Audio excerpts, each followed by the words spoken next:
Assalamualaikum friends, welcome back to my new vlog. আশা কৰোঁ আপোনালোক সকলো ভালে আছে। মুস্তাক নাছৰিনৰ অন্য এটি ব্লগলৈ মই নাছৰিনে আপোনালোক সকলোকে পুনৰবাৰ স্বাগতম জনাইছোঁ। আজি আমি বনাই আছোঁ মাংসৰ কালাভুনা ৰেচিপি।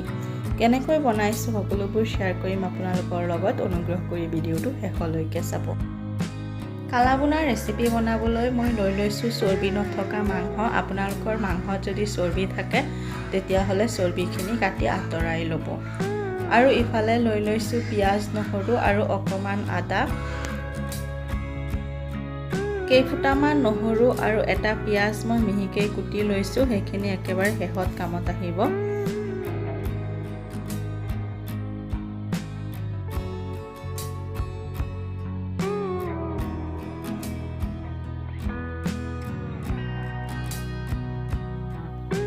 মাংসখিনি ধুই পৰিষ্কাৰ কৰি লৈছোঁ।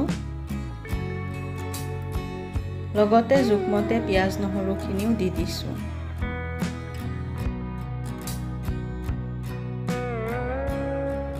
এইবাৰ জলকীয়া গুড়ি, হালধি গুড়ি, জোখমতে নিমখ, মিঠাতেল গোটেইখিনি সানি লৈ মাংসখিনি 1 ঘণ্টাৰ বাবে মেৰিনেট হ'বলৈ দিম।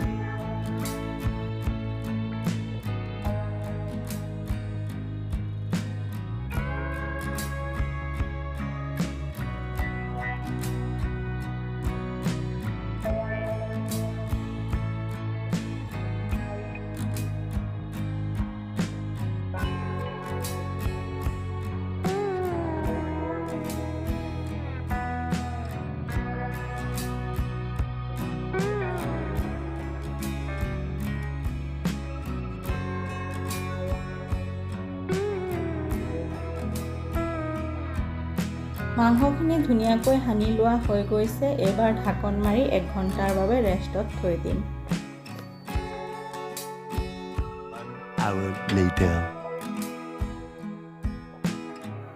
কালাভুনা ৰেচিপি বনাবলৈ যিহেতুকে বহুত বেছি সময় লাগে, গতিকে মই গেছৰ ব্যৱহাৰ কৰা নাই, ইণ্ডাকশ্যনত বহাইছোঁ। আপোনালোকে ইচ্ছা কৰিলে গেছতো বহাব পাৰে। গেছত বহালে গেছৰ ফ্লেমটো একেবাৰে কম কৰি দিব।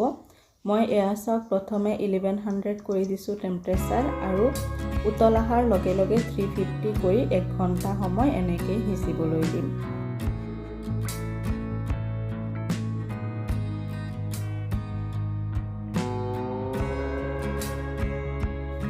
এই ৰেচিপিটোত মই কিন্তু এতিয়ালৈকে পানী ব্যৱহাৰ কৰা নাই। মাংসৰ গাৰ পৰাই যথেষ্টখিনি পানী ওলাই আহিছে।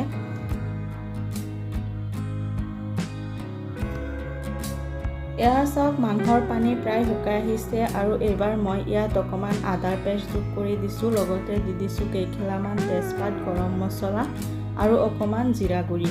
এইখিনি দিয়াৰ পিছত মাংস চফ্ট হ'বলৈ আৰু 1 বাটি পানী যোগ কৰি দিম।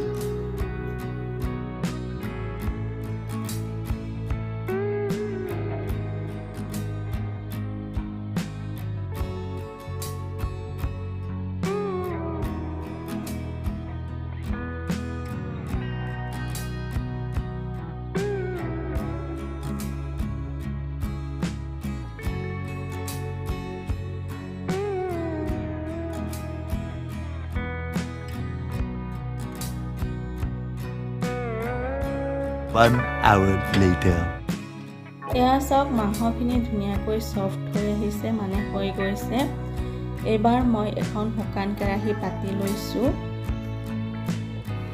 ফোৰণৰ বাবে ইয়াত আমি মিঠাতেল ব্যৱহাৰ কৰিছোঁ। আপোনালোকেও মিঠাতেলেই ব্যৱহাৰ কৰিব, ৰিফাইন তেল ব্যৱহাৰ নকৰিব। আৰু দি দিছোঁ কুটি লোৱা পিঁয়াজ আৰু নহৰু।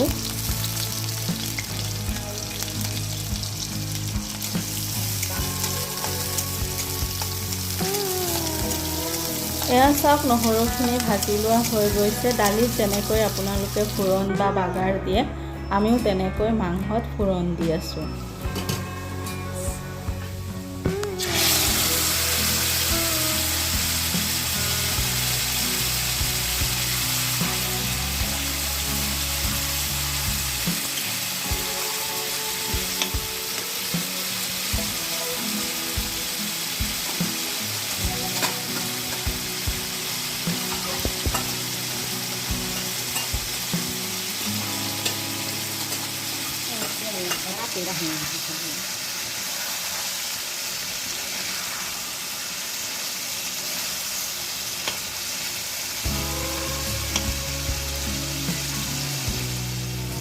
এইখিনিতে এটা সৰু ৰিকুৱেষ্ট কৰি থওঁ, যদি ভিডিঅ'টো চাই ভাল লাগে তেনেহ'লে লাইক কৰিব, শ্বেয়াৰ কৰিব আৰু মোৰ চেনেলটো ছাবস্ক্ৰাইব কৰিবলৈ নাপাহৰিব।